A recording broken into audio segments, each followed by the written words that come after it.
Welcome to This Explainer. Today, we're completely dismantling something you've probably relied on your entire life: willpower. We are diving into the hard, fascinating science of human behavior. If you've ever felt, frustrated because your plans just completely fell apart or your motivation totally vanished, you are absolutely in the right place. We're going to look at the actual neurobiology of habit formation and figure out how to design behaviors that practically run themselves. So here's our roadmap. We're going to cover number 1, the motivation lie; 2, the affective forecasting trap; 3, inside the basal ganglia; 4, systems instead of goals; and finally, 5, action creates motivation. Let's just get right into it. All right, section 1, the motivation lie.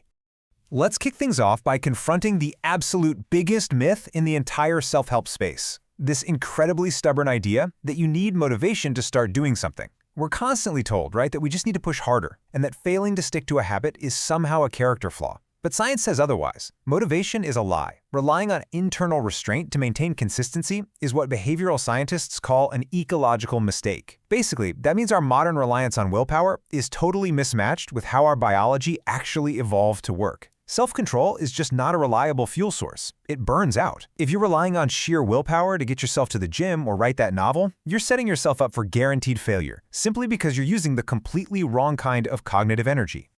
Moving right along to section 2, the affective forecasting trap. So if it isn't a lack of character causing us to fail, what is it?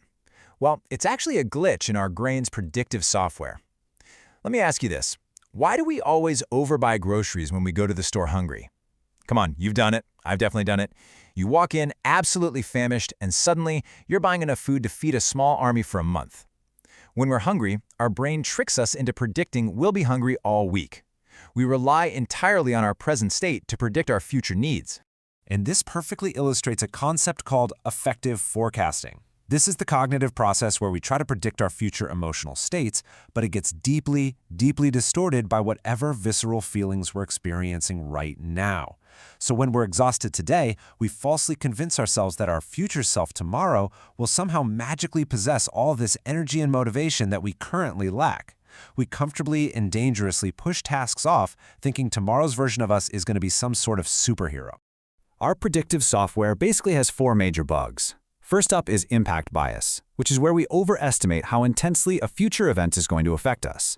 Then there's focalism, where we focus so heavily on one specific event that we completely ignore everything else going on around it. We also deal with immune neglect, which is our tendency to vastly underestimate our own psychological resilience to setbacks. And finally, presentism. Now this is the big one for habits. Presentism is when we let our current feelings completely color our predictions of the future.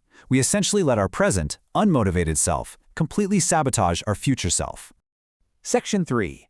Inside the basal ganglia.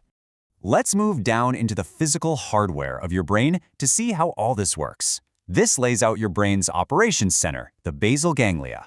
This incredible system runs roughly 40% of your daily life on pure autopilot. Think of it like an engine. The striatum is the front door, taking in signals from the cortex. The globus pallidus acts as the gatekeeper, constantly putting the brakes on your actions. The subthalamic nucleus is your emergency brake for when you really need to stop on a dime. And the substance nigra? That's the fuel supply, pumping dopamine into the system to tell your brain exactly which actions are worth repeating. To actually select an action, your basal ganglia pulls off this incredibly elegant double negative trick. See, your brain doesn't actually turn on an action. It just stops preventing it.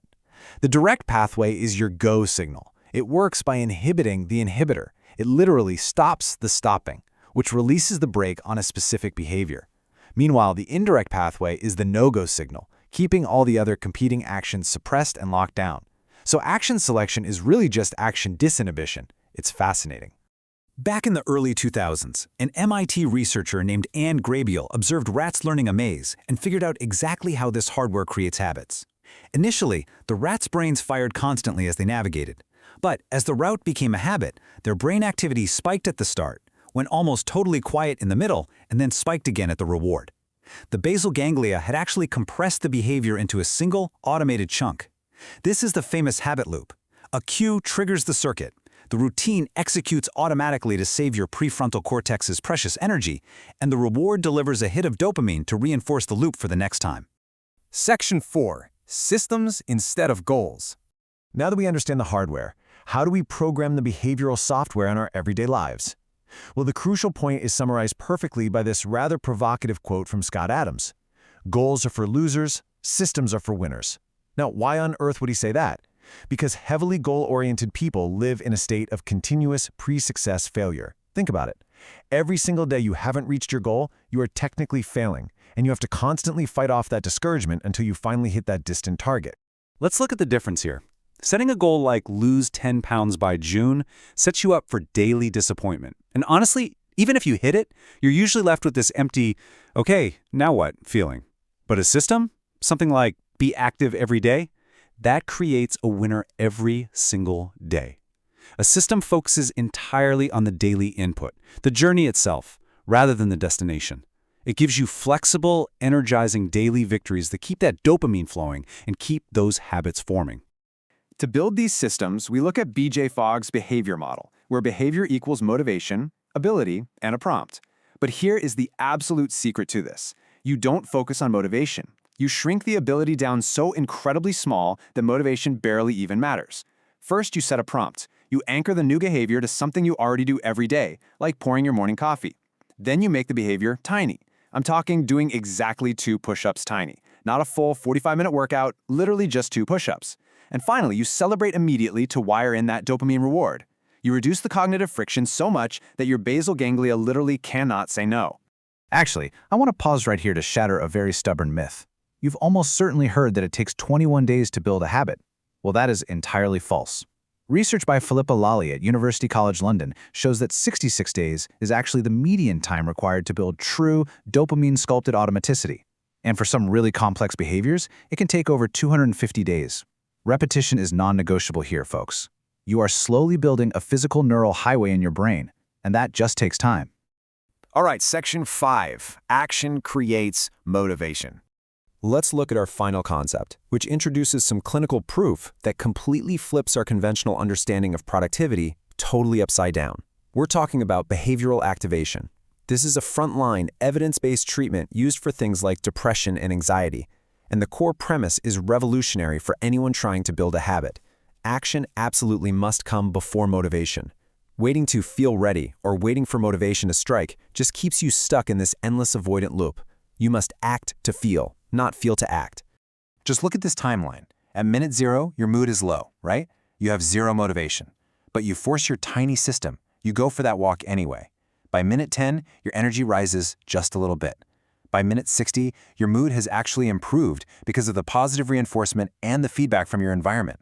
And by day 1, taking action is slightly easier. By taking one small action, you create the dopamine reinforcement necessary to literally build motivation completely from scratch.